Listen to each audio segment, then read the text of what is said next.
our research is not just about investing. Our research is educating individuals and businesses about how the world is going to change and how to get on the right side of change and stay there, so that they can not only do that for themselves, but guide their children and their grandchildren. So I think this is much more than just investing. And I guess the technologies were right to enable us to do this. It couldn't have been done 20 years ago. So I think everything came together. If you mean the market, institutions in particular, we think they are short innovation in a big way. We think individuals have a much higher weight in innovation and are more correctly positioned, actually. Yes. So innovation, is it an asset class? No. I think the before crypto, this is the new asset class, crypto, the crypto asset world. And before that, equities in the 1600s. So those are asset classes. This is a categorization. And interestingly, we can look at what happened with emerging markets. MSCI, what's its claim to fame? One of its biggest is creating the category of investing called emerging markets, because when I was at Capital Group, and Capital was a global investment firm at the time, and then finally, blockchain technology, we know that China is going to have its own digital currency, the digital yuan. And it's interesting to see how they're evolving that. It's programmable. So if they want to prevent transactions, they'll be able to do that.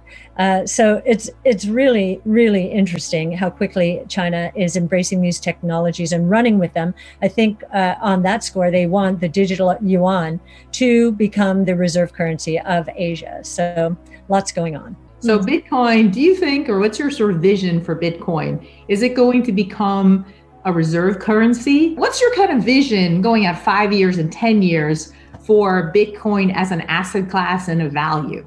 We don't have to go out 5 or 10 years. It's here. We believe, we wrote a white paper in 2016 called Bitcoin Ringing the Bell for a New Asset Class. And so, yes, we believe it's here. We believe that Bitcoin is the reserve currency of the crypto asset ecosystem. We also believe that there will be very few huge winners in the crypto space. We think the cryptocurrencies are going to be the huge winners. So this is really flipping the internet on its head in terms of how it evolved. And the internet evolved without a payments infrastructure. And the reason for that is nobody thought commerce would evolve on it. This was for intelligence and academia, and consumers in the United States weren't even allowed to use the internet legally until 1991, Telecommunications Act.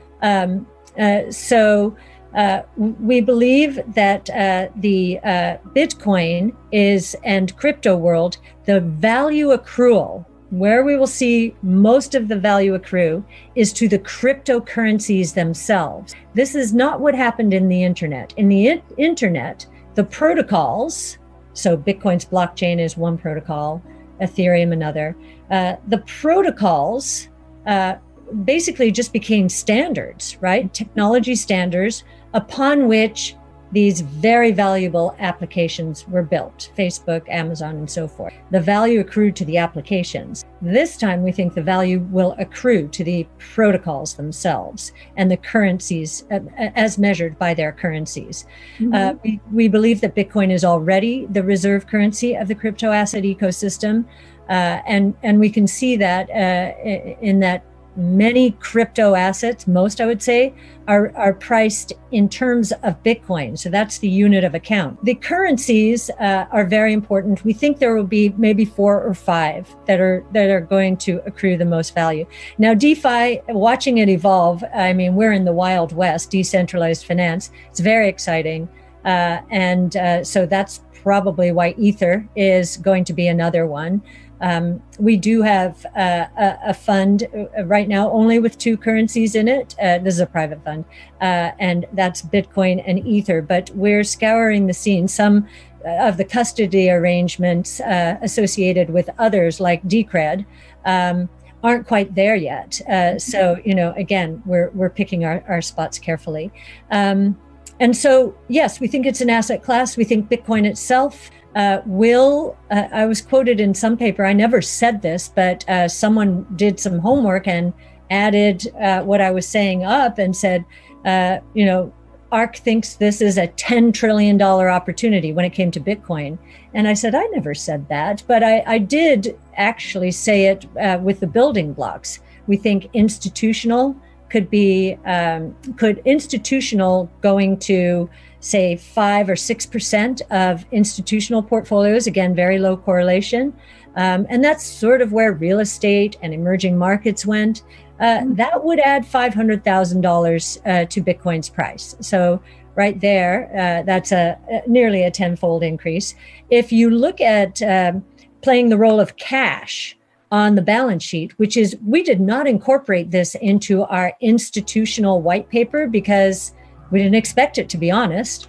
But now we see Square and Tesla and MicroStrategy. They have diversified some. In the case of Square and Tesla, it's 5 and 8% respectively.